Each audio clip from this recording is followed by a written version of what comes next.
All right. Welcome everyone to today's webinar, our prepaid leases, the answer in 2026. Now we're going to give people just a few minutes to try to trickle in before we begin. But in the meantime, if you guys been to our webinars in the past, you know the routine. We've got a dad joke for you on the screen.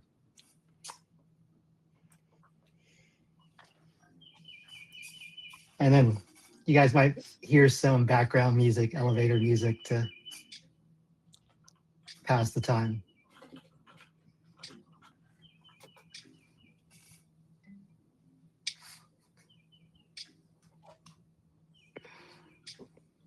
That sounds like, I thought that was maybe your background or something with the birds out there humming.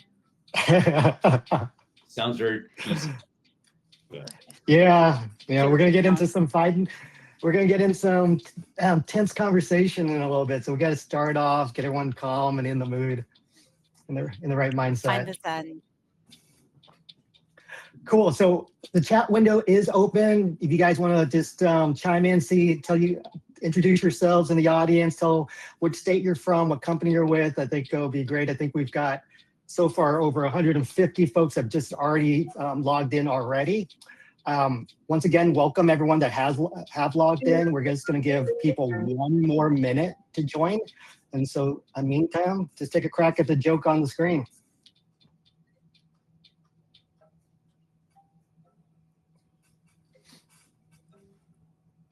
Stan, where are you calling from? Bad chemistry. Yeah, Stan, where are you calling from? I'm in Austin, Texas. Okay, Alan, what about you? I'm in the Bay Area, San Francisco Bay Area. Cool. And then Dima? Orlando, Florida. Cool. All right, it's 12:02. We're going to get started, but first, the answer to the joke. Why did the physicist break up with a biologist? Because there was no chemistry. All right. We're a nerdy group around here, right? All right, so let me stop the sharing and let's get into this conversation. Okay, so thank you everyone for joining today's event. I'm Scott Wynn from Bodhi, a software platform that helps solar companies protect and grow their business with happy customers, where you can check out and learn more about us at bodhi.solar. So getting into the conversation now, I mean, we're at the start of 2026 and prepaid leases are suddenly just at the center of all of my conversations. And for a lot of the installers I'm talking to, they're asking, when do these prepaid leases win over loans? And then what does that actually mean to their business? And so today we're going to have an honest educational conversation about that. It isn't a sales pitch for any one product, but it's really just a practical discussion to help installers navigate the decision that they're trying to make right now. So with that, let me introduce our panelists. We've got some heavyweights from the industry who've been part of this for quite a long time. First, we've got Stan Pipkin, who is the CEO of Lighthouse Solar. Stan and his team actually are right now in the middle of evaluating prepaid leases for their business. So he brings that real-time installer perspective that probably many of you guys in the audience are sharing. We've got next Alan Lamb, finance specialist at Green Tech Renewable. Alan works closely with installers on financing options, including they've got a new prepaid lease product from Propel. And then finally, we've got Dima Headley, who is the SVP of Digital Banking at Client First Bank. Dima represents the loan side, and she's going to help us understand where loans still make sense and what installers should be thinking about carefully before they go all in on prepaid leases. Now, if you'd like to get in touch with any of our panelists, I am going to post their LinkedIn accounts in this chat, so you can follow up with them after the call. Also, if you do have any questions for the panelists at any point during the conversation, just type it into the chat box, and then we're going to try to work that into the conversation itself. All right? All right, so before we get in, I want to take the temperature of the room. We're going to do a quick poll. So let me launch this poll and, okay, share now. Okay, all right, so the poll question is, how are you currently thinking about prepaid leases for your business? Are you, 1, already offering them? 2, you're actively evaluating them? Or 3, you're curious but haven't looked into them much yet? And then 4, we're sticking with loans and or cash. So Stan, while we wait for these results, you guys are evaluating. Where do you actually fall in these options? Yeah, we're really between kind of 2 and 1. We're actively evaluating, different offers, and we have some that are sort of ready to go, and then it's a kind of a market match. So we're evaluating markets in the context of evaluating the prepaid leases. So it's a kind of 3-dimensional game right now, but yeah, definitely interested. I mean, I'd say we are curious, and we're also sticking with loans and cash. So okay, yeah, you're just great at making decisions, aren't you, Stan? All right, so well, it looks like all right, most folks here, they've got 50% that are already offering them, actually, which makes, I'm very curious why they're actually tuning into this presentation, this webinar. But we've got 40% that are active evaluating, some that are just curious, and then 6 or 5% that are like, hey, I'm gonna stay away from it. So I think this is actually probably a perfect segue into our first topic. So what we're going to do is organize this conversation. Let me see if I can I stop this poll? Actually, it doesn't need to. Okay. All right. So let's just, for this conversation, I'm going to organize into 3 parts. So the first is, why are prepaid leases suddenly so popular? The second one is, what does switching mean for the customer experience? And then third, what does it actually mean for the solar company operations? And then at the end, we will leave some time and open up for Q&A from the audience.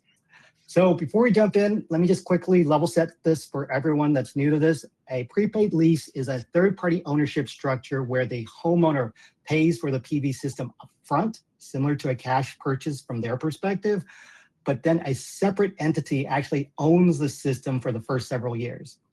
Now, this structure lets that separate entity capture the federal tax benefits like the ITC, accelerated depreciation, that the homeowner may not be able to use themselves. That should then hypothetically translate to a lower net cost for the customer. Now, after the whole period, typically around, I think is around 6 years, then that ownership transfers back to the homeowner. So it kind of feels like buying, but the economics and that legal structure actually are quite different. And so with that context, let's just get into why these prepaid leases are suddenly everywhere. So Alan, I'm going to ask you the very first question. Why is there so much interest right now in prepaid leases? What are those market dynamics that change to make them suddenly just more relevant for residential solar? Okay. Yeah, thanks for kind of teeing that up. I guess maybe we can kind of just think about prepaids itself first. It's not a new financial product. They've actually been around for a while, over a decade now at this point. But historically, if you kind of look back, you didn't really need to use prepaids because 25D, the residential tax credits, were still around. Homeowners can directly obtain the 30% tax credit themselves, assuming they have the proper tax liability, and then enjoy all the benefits of pure ownership of a system. So a pretty clean path. I think what really shifted the dynamics into the prepaid is the tax landscape. That's really it, right? So now you think about it, with 25D effectively sunsetting or sunsetted since the end of last year, but 48E, the tax credits that's available due for like businesses, still being available, right? All those benefits are still there. They just move toward third-party ownership structures, like you mentioned. And prepaids fall exactly into those category, where they can still monetize all the ITCs and any kind of applicable adders. You think about domestic content bonuses and energy community. So in a way, like prepaids are kind of filling that gap. They allow homeowners to kind of still benefit those tax credits through pricing, and then also maintaining a pathway to ownership eventually down the road, not right away. Like you called out, the first half a decade, they're not going to own it. So when I kind of look at the purely on the economic side of it, in the right scenarios where you have the right materials and the right job location, right, to enable all the eligibility for adders like domestic content, energy community, like that total incentive stack itself can be very compelling. Probably even more compelling than what a homeowner could have achieved alone last year through the standard tax credits. Just think about kind of the 30% ITC plus the 10% domestic content, stack on another 10% from energy community. Like that trifecta alone gets you up to 50%. Right? Plus, the discounts are realized upfront on a prepaid, versus, or instead of waiting for the following tax season, if you were doing this a year ago, trying to obtain the tax credits your own as a homeowner. So that said, really it's just the tax landscape that's kind of moved the interest into prepaids. And to note, like those percentages, like not all of those benefits are going to be passed through dollar for dollar to the homeowner. It really kind of comes down to each provider structures, pricing, and margins, and really just kind of this tight competitive landscape market. Okay, thanks, Alan. So it is the the sunset of the 25D, the individual tax rate. So, anyways, it's just how can we still offer tax incentives to the customer, right? In a sense, yes, yeah, and then also allow them to continue enjoying ownership eventually. Yeah. So Stan, from Lighthouse perspective, then, so what's making you seriously evaluate prepaid leases right now instead of just sticking with the financing options that you've been offering for, you guys have been in business for almost like 15, 20 years now. Yeah, no, I think Alan sort of lays out why it's become relevant so abruptly and so recently. And to be clear, we've looked at prepaid leases in different contexts in the past, where the alignment of ownership and capital was very specific. So this was like new home communities when we're working with a developer, and the prepaid lease was a mechanism to solve a very specific capital misalignment at that time. And it made sense. And I think at this point, to Alan's point, it's a generalized response to, a very acute problem that is for us as, installation companies and for our customers whose demand is growing. So we're at a point where the base level of solar demand from a residential perspective is really strong.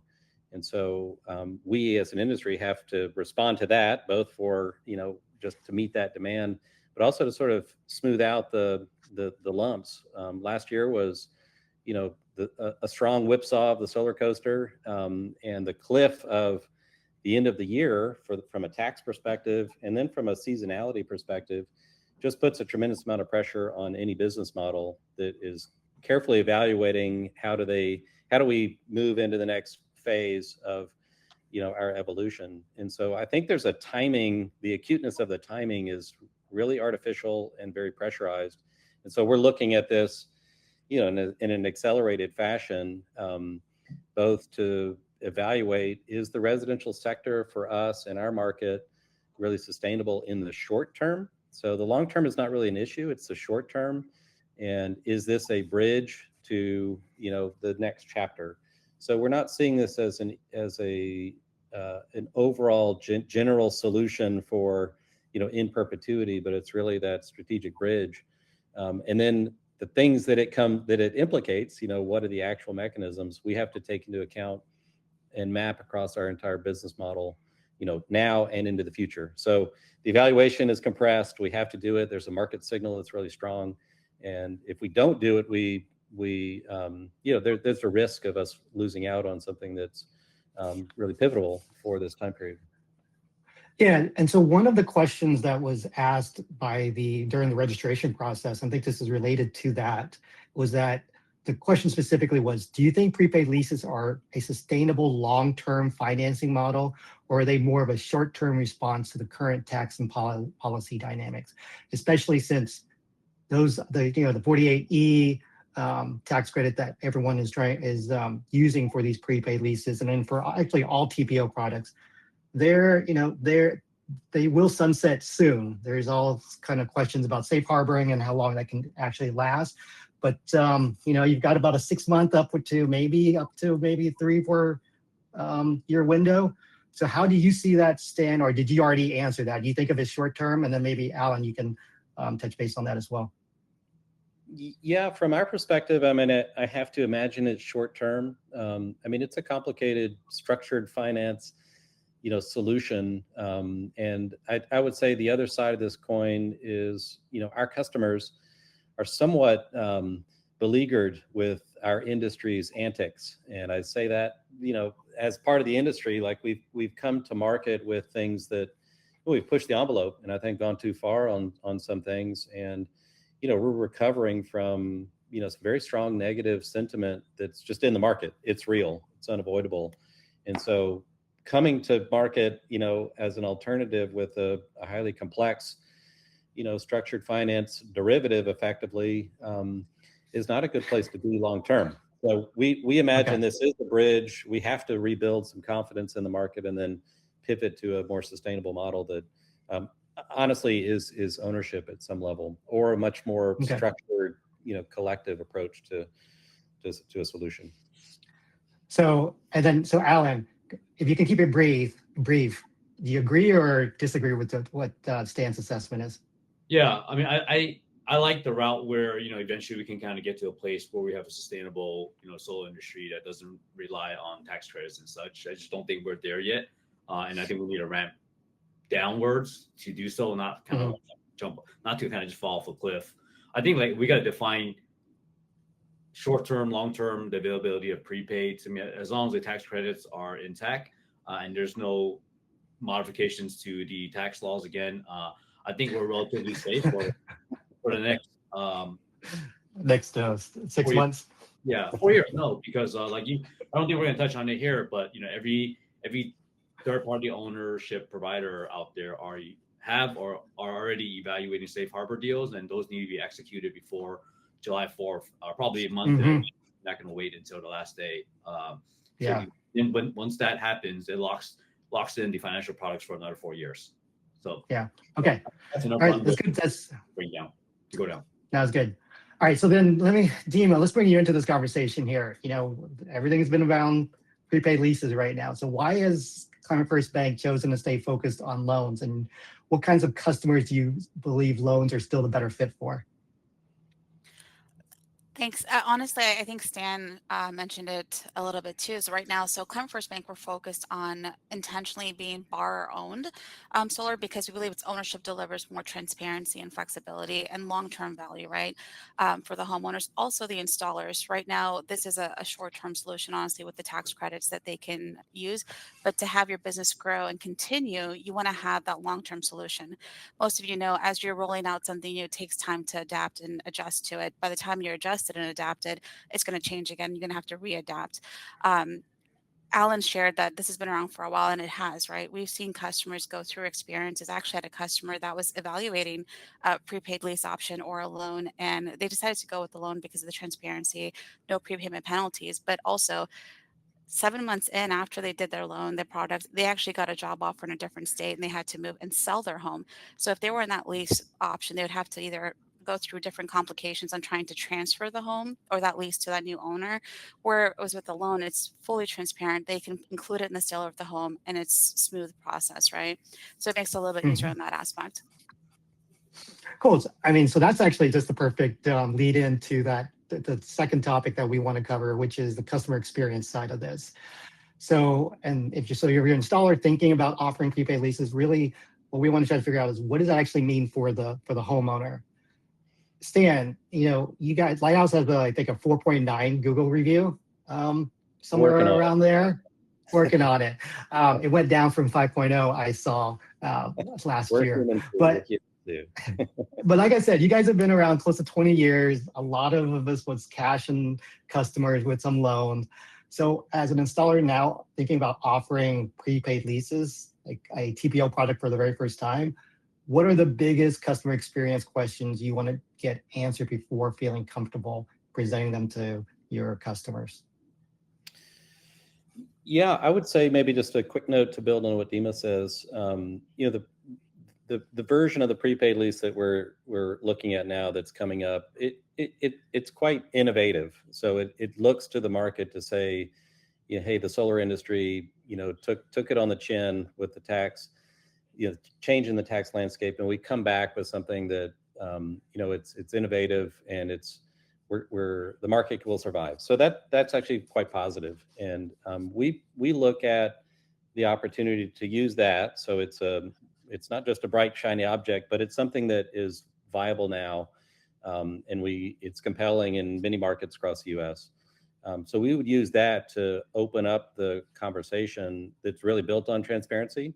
And so it's both for us to assure or be assured that the product we're offering meets certain customer experience conditions, but it's also that they have those conditions is important for the homeowner to engage. So it's not a casual purchase. It's not What can you explain what those conditions are that you're looking? I mean, for us,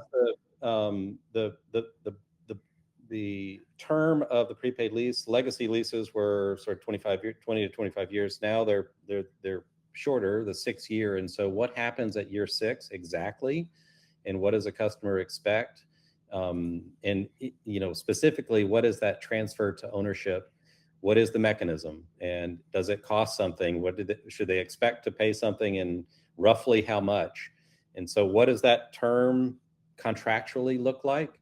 And it's complicated. There's risk associated with all parties, and we need to make sure that the customer is fully apprised of what they should expect. So that's a big one. So being able to explain that, represent it, and then be aligned with all parties is critical for us.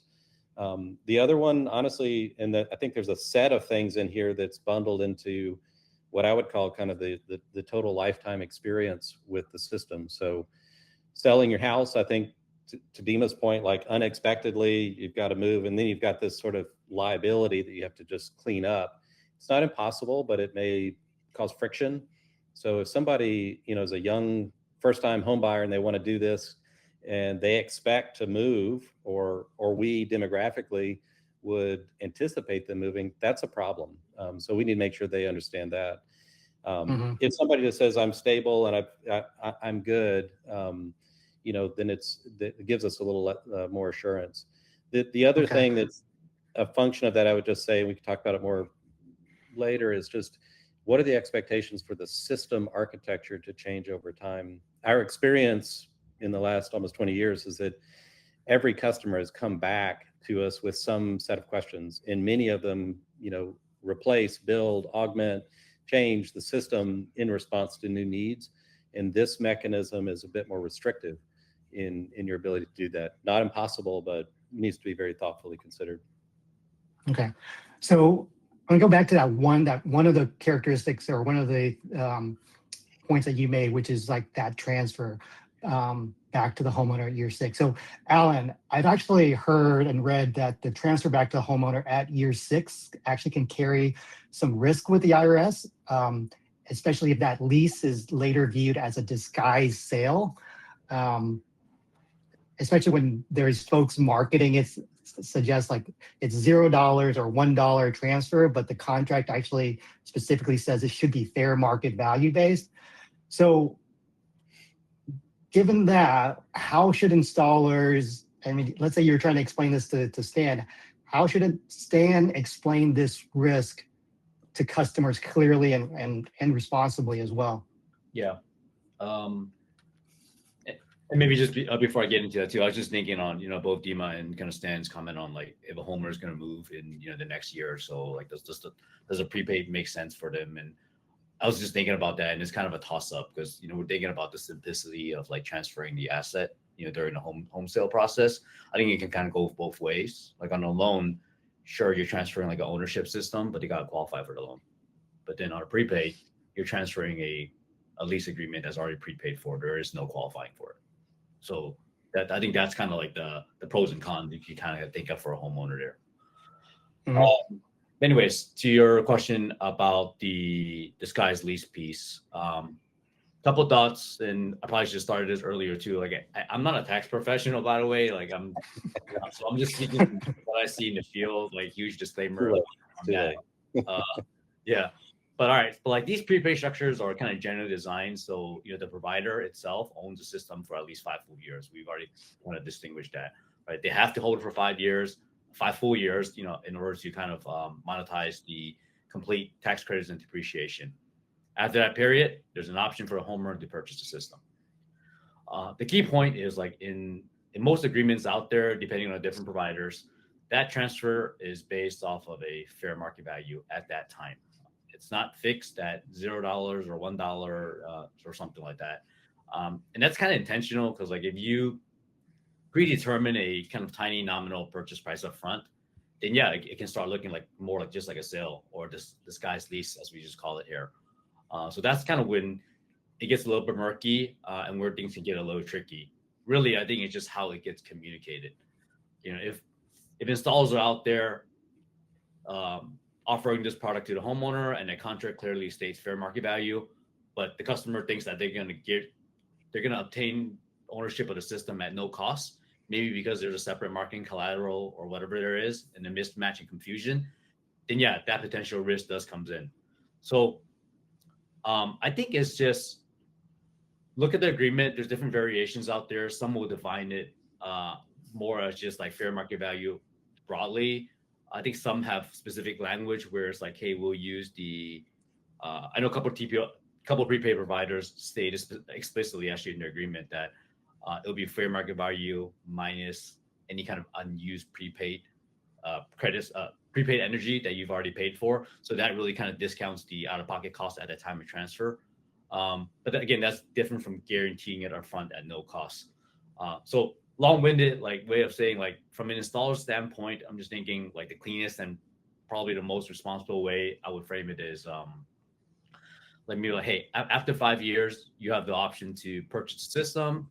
That price will be based on fair market value at that time. These prepaid structures may greatly reduce what you ultimately pay, and kind of leave it at that. Look at the providers that you're working with. Again, there are some that explicitly calls out like, hey, at the time of transfer, no additional payments will be required from you, homeowner. And if your provider has that, then great. That makes your conversation with the homeowner much easier and more concrete because you can directly refer to something that's in writing.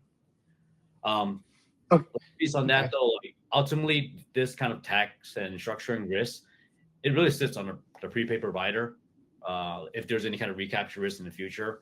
But I think we just all need to do our part in communicating and setting the right expectations to keep our industry clean. Yeah.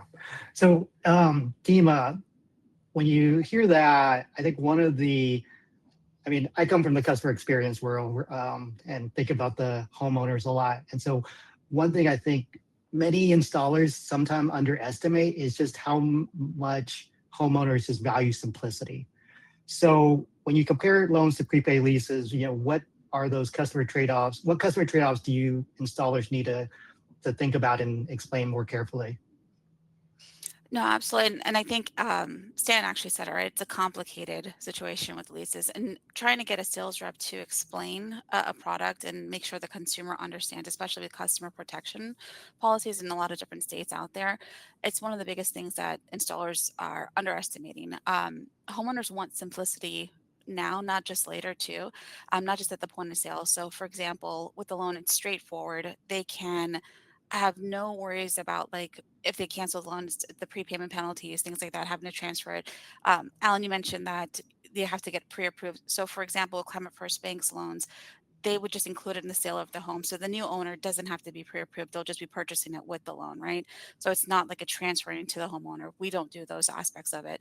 But with respect to the installer, the real trade-off is actually just being able to clearly explain to the homeowner what they're getting into. And if you can't do that up front, straightforward, and give them a black and white answer, I think it makes it complicated for them in the end, right? So not only they want that simplicity at the point of sale, but they want it later on. Because Stan, you mentioned homeowners call you back. They have issues afterwards, after a year going through it, that comes up. If it's not simple, if it's not black and white, it makes it complicated. And then things like a 5.0 Google review can be reduced for the installer too, right? So there's complications outside of that. So having that aspect where the sales rep can explain it black and white, it's very simple. It makes it easier for them and just a long-term process. Okay, thanks, Dima. So I'm just going to sprinkle in one of the customer questions or the audience questions. And I think this is important.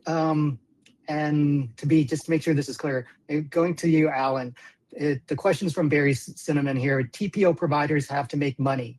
How much can the TPO providers mark up the fair market value of the system? 25%, 50%? How much of the depreciation to them.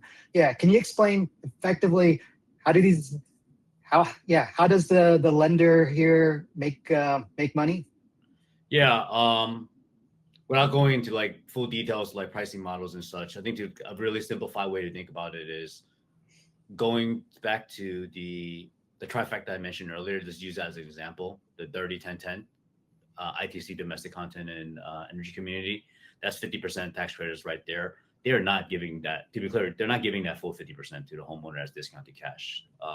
They may be giving 30, 35, 40. I don't know. Again, it depends on the lender and the market dynamics of it. And think about that as kind of like the initial margin for a lender to kind of operate, right? And then they're going to start having to discount their operating costs and all that kind of stuff, and the cost of just doing business in general, and it kind of trims down there. So that's really how they make money in a very simplified way.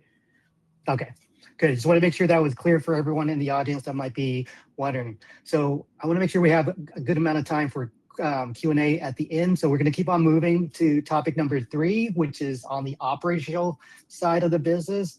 So we know that with TPOs, and I think potentially with prepaid leases, this isn't just a different pricing option. It actually can change how a business operates as well. So we're going to dig into what that looks like. So Stan, kind of similar to the previous question, as you guys are looking to offer prepaid leases, what are those biggest operational questions you want answered first before deciding how much to lean into these prepaid leases? Yeah, it's a great question. And we actually, we had a very active evaluation process and through which we challenged the operational requirements of the kind of initial proposed contract from a TPO provider, and tried to bring it closer to our current operational standards. The argument being that if it is disruptive or a big change in operations, then it dilutes our margin just automatically out of the gate. And with a new product and a kind of new landscape, that risk alone was too much for us to make adjustments with the lack of certainty that it would all work. So our effort was to say, let's understand the lender's concerns, like risks need to be mitigated. They're looking for standardization. They're looking for better documentation, better designs. So we work closely with them to kind of meet in the middle and present some of our operational experience and sort of best practices in a way that we could not have to make as many adjustments. So that's been successful. Yeah. Yeah. Can you go into more detail, like maybe just one example of an operational thing that you guys were originally far apart on? Yeah, I think my understanding, and Alan could probably clarify, but one of the bad habits we've had have had as an industry is making proposals that don't translate into good designs. So either the proposal is just out of whack, or the proposal doesn't actually yield the energy that is being claimed. And so tightening that window means the sales team needs to make a good proposal that's close, and then the engineering needs to sort of mirror that and validate it. And so the tools by which you get there are industry tools available. Aurora, Solograph, these are remote proposal tools are good. We use a different tool that's relied on drone technology, and it turned out it's a little more accurate, we'll say, and eliminated additional risks such that our workflow could be optimized. So that discussion, which tools to use, was very much a active back and forth, and it was actually quite helpful for us and the lender to kind of embrace what specifically are the risks we can mitigate and align better initially, and generate better initial designs, all in service of better transparency for the customer. So that was one aspect. I'd say the other piece, I'll be brief, is just operationally this training for our sales team is absolutely paramount. So getting them conversant with fair market value, IRS definitions, and costing mechanisms is kind of new and needs to be very careful. they're also not tax professionals, but they're going to be at the sharp end of the spear of questions that are very wonky and could lead to a lot of confusion. So that's operationally, that for us is what we would really need to embrace in a more holistic and robust way. Okay, cool. So for the audience, the drone technology that Stan was referring to is our friends at Scanify. So for those that don't know about, check that out. So Alan, Stan kind of mentioned this. So a lot, I know that with the traditional TPO providers, many of them actually require very specific design tools to be used. Like for example, Everbright was like, hey, you can only use our Citon tool, for example.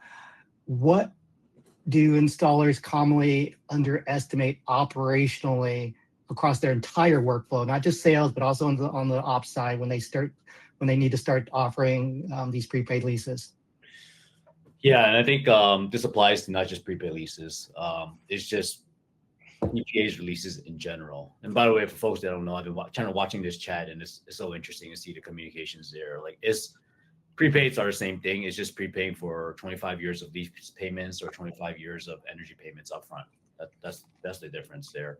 So I think as an installer, what they kind of if you had never kind of really touched TPOs and mainly been doing cash loan ownership jobs for a while, I think the most folks that kind of underestimate is the kind of what you guys have been touched on, the added complexity. In a sense, like, you're not really installing for a homeowner, selling it to a homeowner anymore. You're building these solar assets for a financing provider that owns it. And then that's going to bring you a whole different level of scrutiny and process. Like, I'm just kind of thinking from like all angles and what some of the stuff that Stan already touched on. Like, we didn't even talk about just the material considerations right now, to use some of these products, right? I mean, there's things like fiat compliance, domestic content eligibility. Like, not every piece of equipment out there qualifies, and even if it does, can you get it? Do you understand the lead times of your distributor from where we're at here? And do you understand the cost difference? And how's that going to impact your margin and your pricing and your value prop to the homeowner? Like, there's all that to kind of consider there. And then, cool, even if you kind of get that laid down, the validation piece there, right? These third-party providers, like Stan mentioned, they're going to want designs from very specific software proposal tools. They're going to want to see way more documentations throughout the process for funding, right? Think about, they want to see utility bills, they want to see the permits, they want to see the plan sets, they probably want to see your equipment invoices, and then they're going to want to see what you installed, how they're going to verify that that's really exactly matching to plan. Give me photos, give me a lot of photos from all different angles. Let me see that the equipment was actually dropped at the job site. Is there a proof of delivery there? Can I see that the system's actually performing? Share me monitoring access. So I think things of like all that, just thinking about operationally on the back end, in addition to the sales team being fully trained up, not being tax professionals.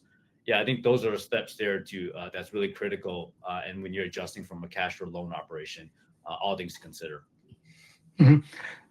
How have you felt? I mean, with all the installers that you've worked with, Alan, I mean, some of them have definitely made the switch from not necessarily prepaid leases, but from cash and loans over to TPOs. How long has that generally taken them? If they were already working with or had experience with third-party ownership systems in the past, regardless if they were using it or not, it makes the conversation a lot easier. For folks who are brand new, like, hey, I've never touched PPAs or leases in general, that takes a little bit longer. That on the green tech side of things, like, we try to take them step by step, from front end to the back end, on like where we make the right introductions to the right partners, to the right equipment manufacturers, to the right lending options. It's hard to kind of put a time frame on it exactly, Scott, because then everybody has different aptitudes, how they can adapt. But you should give ample time. It's not something you're going to just be like, hey, I'm going to launch this next week. That's nearly impossible. Okay. Scott, maybe all right, let's move over to, go ahead.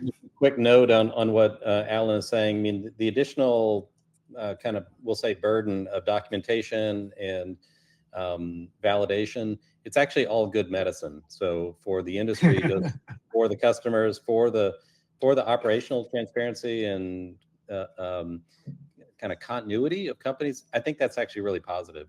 And we will see those dividends down the line, 10 years from now when we have records. And I don't think the industry has been tight around that. And clearly some better than others, but that's a good thing. Yeah. So Dima, from your perspective then, what are some of the maybe warning signs that installers should consider before making prepaid leases a major part of their financing strategy? Where do you think kind of a loan first approach still wins out? No, absolutely. And I think Alan touched on this a little bit too, as far as the operational standpoint of like some of these leases or prepaid lease companies require like fiat domestic content, material sourcing. Is it going to be available? I have seen and heard some chatter in like the Texas market, for example, where prepaid lease companies are not paying as quickly, right? Because they have to go through and verify the materials, verify that the system's installed as it should be. Tax equity investors are pulling out because of potential things where they can have implications on the IRS side of things. So those are some things that you want to look at is on an operational standpoint, because you need to have funds to be able to pay your employees to keep the lights on, right? So part of it is making sure that having access to a product that you can offer your customers that you're going to get funded on and not necessarily have all these complications. I agree with Stan, where he says like the industry needs this tightening and we should have it, but there should also be clear guidelines, transparent guidelines that we have for that. And what we're seeing right now, there's installers that are not getting paid. It's taking weeks or even months to get paid out on projects that are completed. It makes it hard for operations to be sustainable.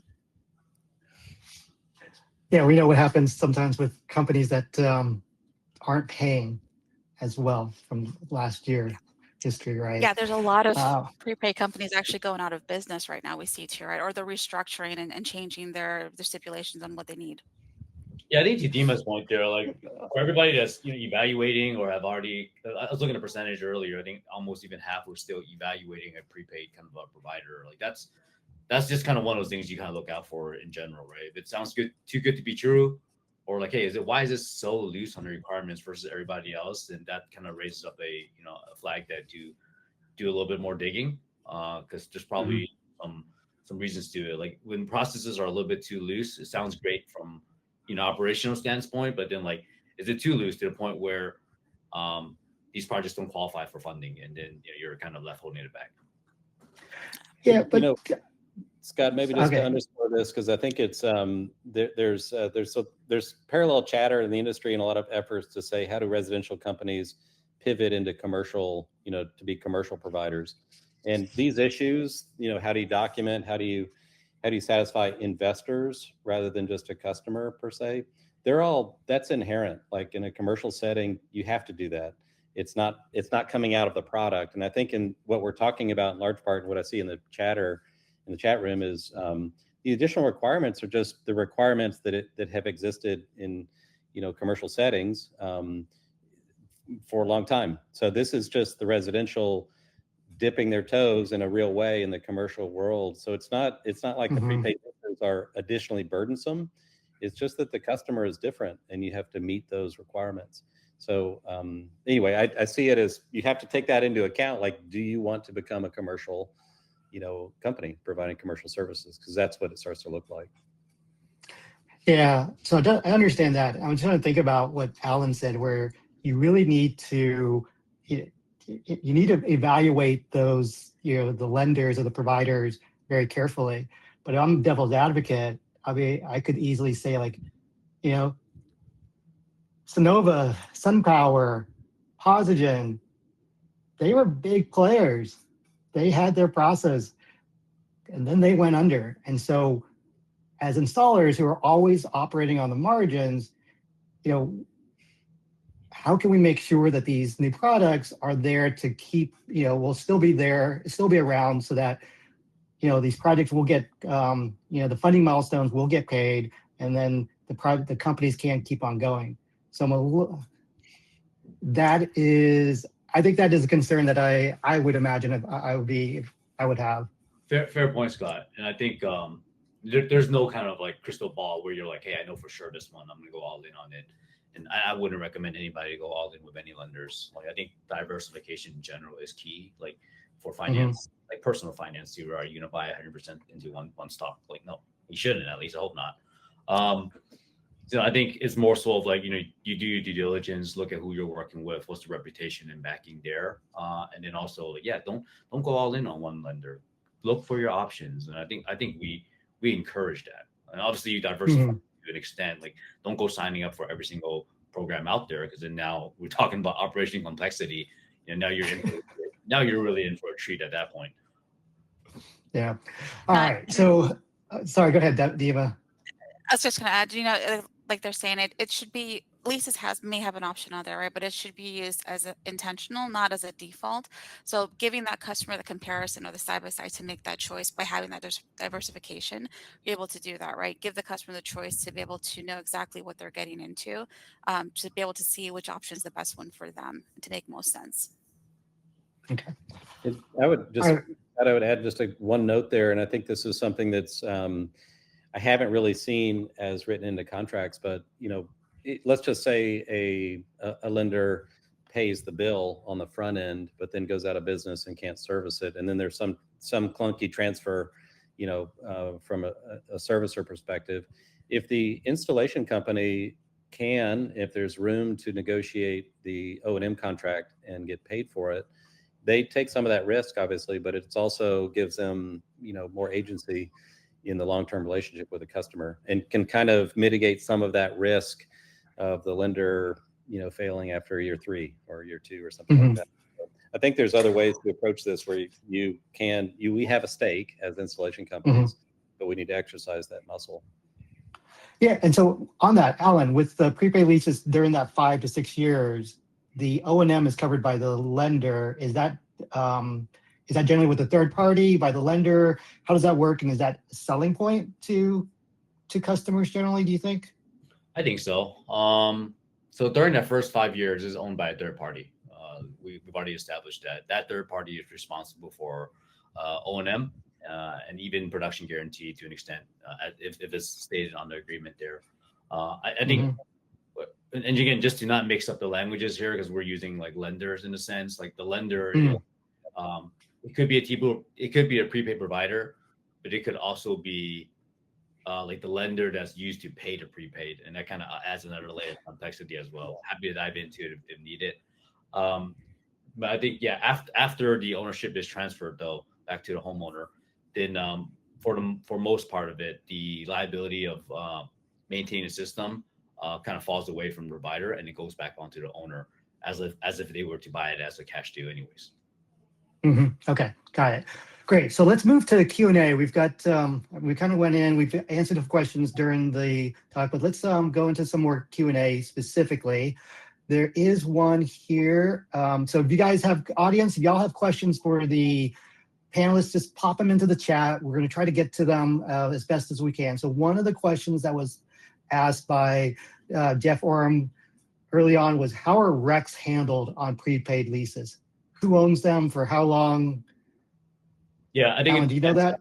Yeah, I'll stab at that one right now. So I think with just any kind of again TPO structures out there, prepaids or monthly PPA or leases, generally the TPO provider owns the RECs, the renewable energy credits, and any kind of utility incentives, as long as it's claimable by a third party. I think there are some explicit ones, like in New York, for example, where there's a property tax credit.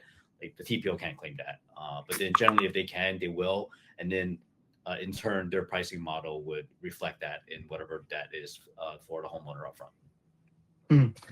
So Stan, when you're thinking about these for Austin Energy, they have a local, Austin Energy has the local incentive that normally gets paid to the homeowner, right? Yeah. I mean, this is maybe unique. It's probably applicable in other markets in a narrow sense, but this is a municipally owned utility, and they themselves are evaluating prepaid leases as something to adopt, and they've come down on the side. They are considering offering an incentive that has been part of their kind of normal residential program for a long time, but it would be required to go to the homeowner directly. So it'd be totally parallel and outside of any conversations about the prepaid. So it's effectively, would just be cash to the homeowner. So it would not be reflected in the contract. And that's to Alan's point. it's in terms of, their requirements of how that rebate is. Yeah, so it depends, I guess, to who was asking that earlier, Jeff Orm. Yeah, normally though, recs are handled by prepaid or TPOs, but then some incentives will not be. And I'll use one more example right now. There's a like Propel, for example, and I think even a couple other prepaids in San Diego explicitly. There's like a battery rebate that's claimed by the homeowner directly. Okay, so a couple more questions here. So let's just. It seems like there still is a little bit of ambiguity from the audience. So I'm going to get these questions asked very explicitly. So where is this? Dima, is CFB in any way working with prepaid products? We are not. So we're choosing to go the direction of owner occupied for the systems where we believe it's the most transparent and ethical way to go. Also with the 30-year product that we offer, we think it's comparable where they can offset their utility payments and have that lower monthly cost. So we are not currently participating with any prepaid TPO or PPA products. Our loan is specifically for the owner borrowers that own the system, not third party. Good. Great. And then Alan, is CED Green Tech partnering with any financial entity to offer prepaid leases similar to Concert? Just to be very explicit here. Yeah, so Green Tech, we work with many different lenders in the channel. I think probably the only lender that we work with right now that has a prepaid product at the moment is Concert, which is and the product name is Propel. Yeah, so they're a strong partner of ours. Okay, great. All right, so let's get a couple more questions in. If panelists, if you see a question that you like the most, then please pick that as well. So the prepaid leases actually aren't offered nationwide. Where are the markets that, where are the markets? Are they currently offered, Alan? Where they potentially will be offered in the near future? And you can simply speak to with regards to Propel if you want. Yeah, I think in terms of like markets, I think everybody's kind of like, cool, when this is great, but I can't access it because I'm in a state that doesn't offer it. I think there's multiple providers out there. There's providers that's been around for 7-8 years. They're probably in a little bit more states. So just definitely look around. I'd say like the usual states like California, Arizona, the Northeast, Texas. Those are abundant in terms of options. I think because we, again, with the ecosystem of lenders we work with, Concert specifically, is 4 markets at the moment. It's California, Arizona, Texas, and Maine, and then probably in a couple of weeks, Colorado and Pennsylvania. I heard Massachusetts was in the works as well. Is that true? Everything's in the works. All right. Okay, that's fair. Let's see. If you're else, so what's the... Wow. Let's see. Let's go. Okay, let me pull up another question. We'll do one last question. Actually, yeah. Can homeowners? So let's talk about this. Can homeowners add to their system, kind of similar to what Stan was saying earlier? Can homeowners add to their system, like adding batteries or more panels during that prepaid lease hold period, or do they have to wait until they take ownership? Generally, like with any kind of TPO system, you shouldn't be making modifications to the existing system. There may be some avenue for you to do like a completely second independent system with no shared components. But then at that point, it kind of depends on the second provider. How are you getting that done? Cash? Are you financing it again? Because that lender probably will not want that as well. So I guess pros and cons on like kind of the flexibility of it. So are they going to make modifications in the first 5 years? Something to ask or think about. Okay, good. All right, which that's kind of, sorry, go ahead, Stan. Because I think there's the physical modifications is one area of concern. The other is VPPs are becoming more virtual power plants becoming more common, and opt-in. So, it's not, you can have an existing system that you can opt into a VPP, and that gets tricky if you've got a lease. So it's who owns the asset and who can manage the energy flow can get restrictive. And so it may limit your optionality given your market. Mm-hmm. All right, we've got just a few minutes left. So I just have one last question that I tend to ask all our panelists at end of every webinar.